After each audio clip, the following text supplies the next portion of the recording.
Hi everyone. This video is all about infertility. So in this video we'll be discussing about what is infertility, what are the reasons of infertility which are being commonly seen in case of both male as well as female.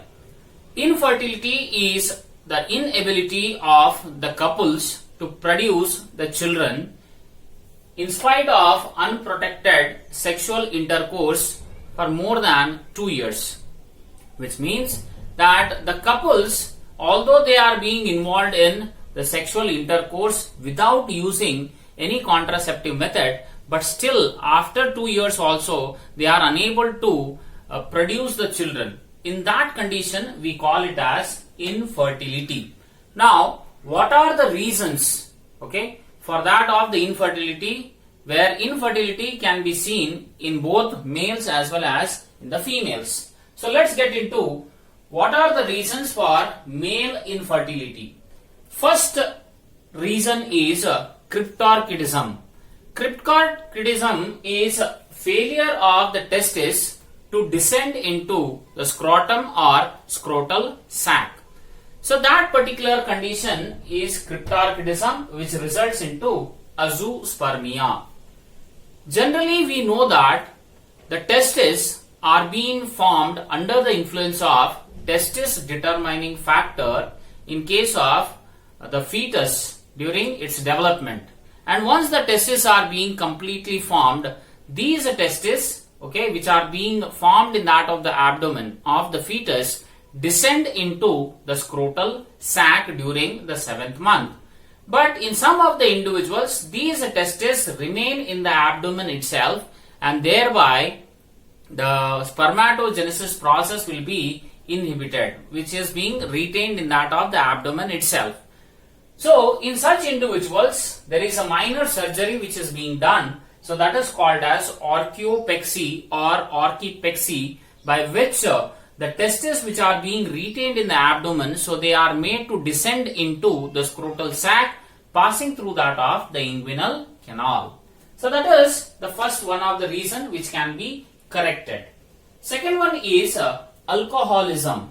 Alcoholism is a very important reason for infertility, because when a person consumes alcohol for many number of the years, it may be prior to the marriage or during the after the marriage also, when he is being consuming alcohol for many number of the days, so this alcohol generally enters into that of the bloodstream and it may reach even up to the gonads. So when the alcohol content or the chemicals present in the alcohol, when it reaches to that of the gonad, so there it may cause a defective spermatogenesis. That is one of the possible reason. Apart from that, it may decrease the seminal volume. Thereafter is a sperm count, motility, sperm morphology, as well as the DNA damage, where the nucleus of the sperm which contains the DNA, so that may be even damaged by that of the consuming alcohol. So that is also one of the possible reason for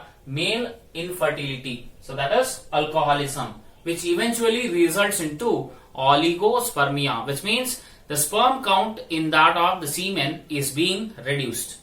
Next is impotency. Impotency refers to failure of erection of the penis, so prior to that of the sexual intercourse.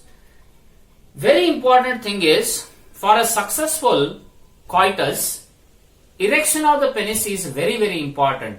If the penis doesn't get erected prior to that of the intercourse, then erected penis will help in the release or ejaculation of the semen. But if the penis is not being getting erected during the intercourse, then there is possibility there is no release of the seminal fluid into the female genital tract.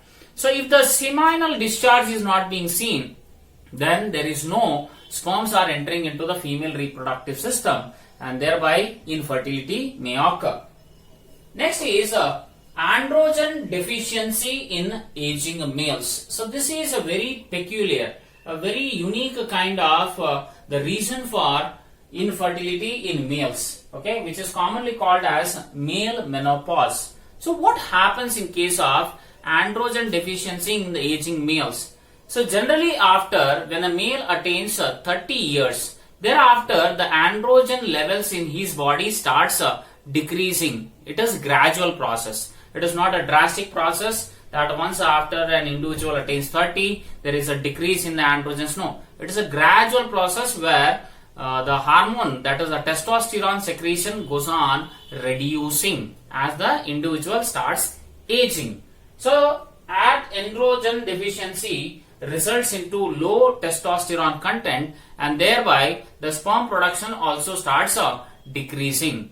So this androgen deficiency, okay, it may be due to problems which are being associated with that of the testis, or it may be the pituitary, or it may be the hypothalamus, because the testosterone synthesis, okay, which occurs in that of the testis, so that completely is being regulated by the pituitary as well as the hypothalamus. So in an individual, when he is having any problem with that associated with the pituitary or the hypothalamus, so that may reduce the secretion of the androgens. And this androgen deficiency, it can be treated with that of the testosterone replacement therapy. So there is one particular therapy which can be done in case of the androgen deficiency in case of the aging males. Okay, so that is one reason for male infertility. Next is the individuals who have undergone the vasectomy, so they are unable to produce the children. So that is one of a very common type, where after a vasectomized individual, he cannot produce the children. Thereafter is Y chromosome deletion. So this is which is very important, but it is not there in your syllabus, but still to have much more information. So that is Y chromosome deletion is one of the reason for the male infertility. So what is Y chromosome deletion? So what happens is in the Y chromosome, so that Y chromosome which determines, okay, the sex of the male. So this Y chromosome at a particular portion, it has the genes which are being seen in that of the AZF region. So AZF region is AZF means azoospermia factor. So that particular region which is there on that of the Y chromosome, so when that is being deleted, so the genes which are being present in that particular region, so they also get deleted. So due to which the loss of the genes, or that the genetic material is being lost, and that prevents the production of one or more of the proteins which are necessary for the hormonal or normal sperm development. So when that genes are being not expressing, because they are not there, so when that is being lacking, when those genes are being lacking, which is being needed for that of production of specialized proteins for the sperm development, so when that is lacking, so what happens is, okay, that happens to be the Y chromosome deletion, which results into infertility. And the next one is anti-sperm antibodies. So anti-sperm antibodies, so these anti-sperm antibodies are nothing but the immunoglobulins which are being directed against the sperm antigens. So they are being produced by our own immune system, and these are a type of immunoglobulins. And why it happens, why the immune system starts producing anti-sperm antibodies, which may be like IgM, IgG, IgA, all these are the anti-sperm antibodies. Why they are being produced by our own immune system?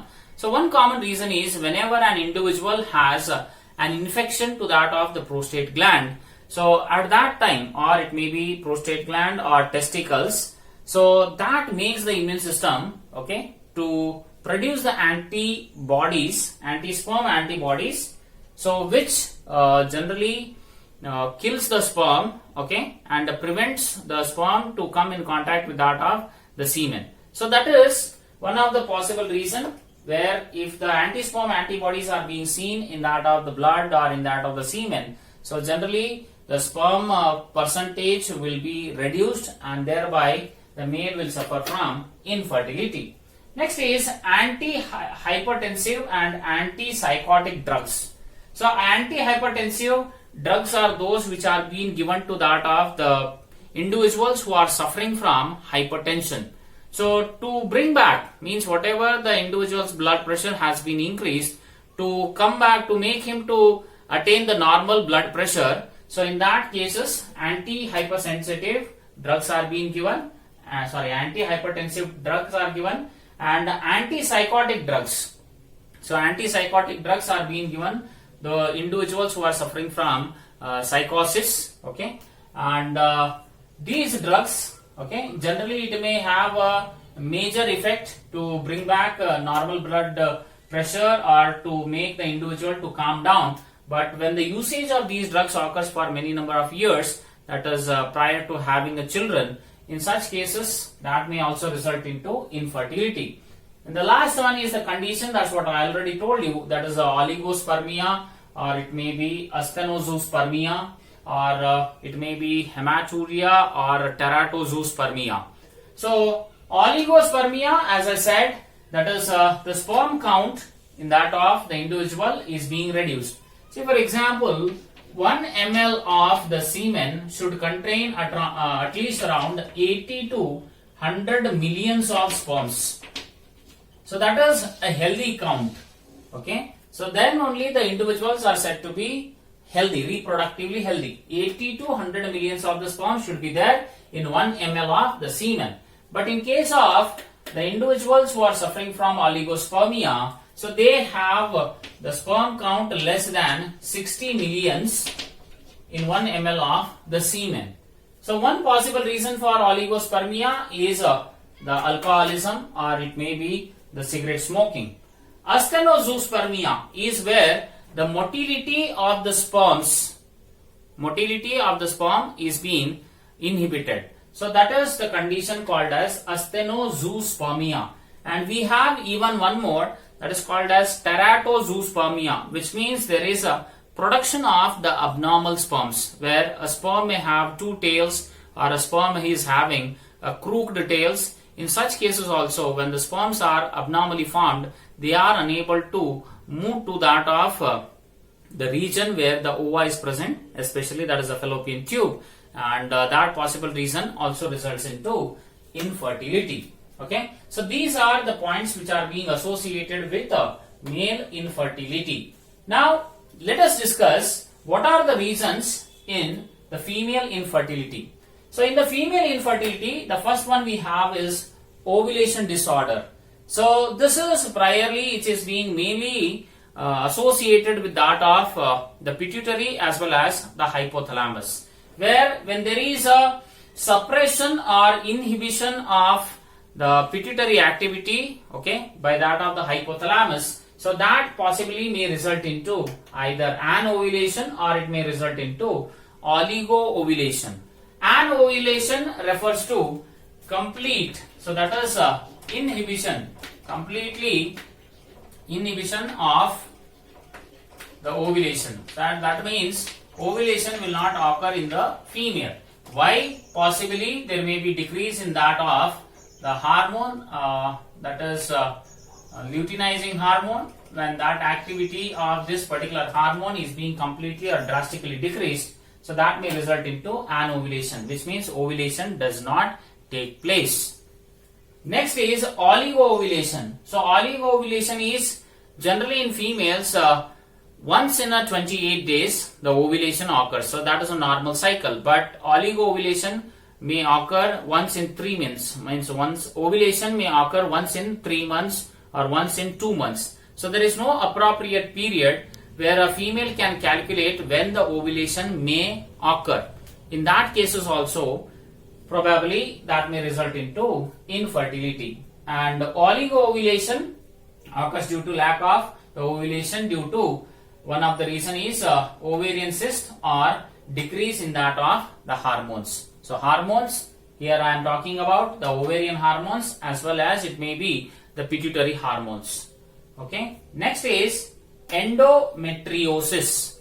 Endometriosis is the growth of the endometrial tissue. Okay. Endometrial tissue other than that of the uterus, which means endometrium can be grown, either it may be in the oviduct or fallopian tube, or it may be seen in that of the cervical region, or it can be seen in that of the ovaries. So in this portion of the female reproductive system, whenever the endometrium is being grown, so possibly it may result into lack of implantation, and thereby infertility may be seen. Other than that, this endometriosis may result into ectopic pregnancy. Now what actually is this word? For example, if this is the fallopian tube, let us assume that this is a fallopian tube, okay, and here the ova is being released already from the ovary, okay, and this ova is being waiting for that of the sperm for fertilization. So once the sperm and ova get fertilized, so the fertilized egg is being there, so that is a zygote. So now this zygote grows normally here, and finally it reaches to that of the endometrium and implantation takes place.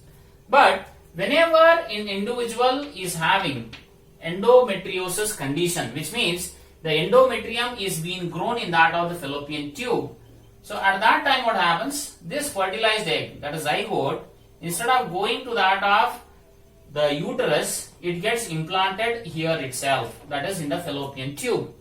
To some extent, the zygote may divide into 2 cell, 4 cell, 8, 16, 32. But as the size of that of the individual starts increasing, this fallopian tube inhibits the growth, and thereby it results into the death of that individual, and that is what we call ectopic pregnancy. Okay. Next is septate uterus. Generally, in case of the female, in females, the females have the uterus which is being meant for implantation. So, if this is the uterine fundus, okay, and this is the fallopian tube, so this is the endometrium, okay.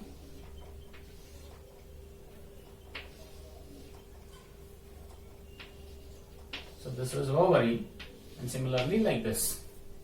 Now, what happens in the septate uterus is this portion of the uterus which is there, either it may be a uterine fundus. So what happens here is, generally there will be growth of a tissue like this, which will be seen in a normal human females.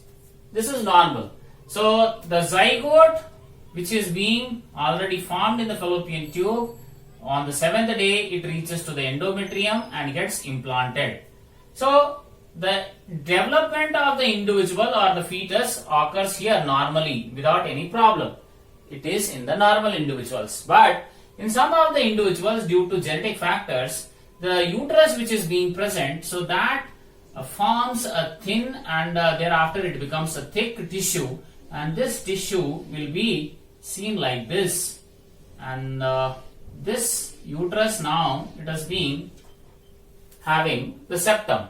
So this type of the uterus is what we call septate uterus. So this septate uterus inhibits the growth and development of the embryo or the fetus, and thereby also it results into the abortion.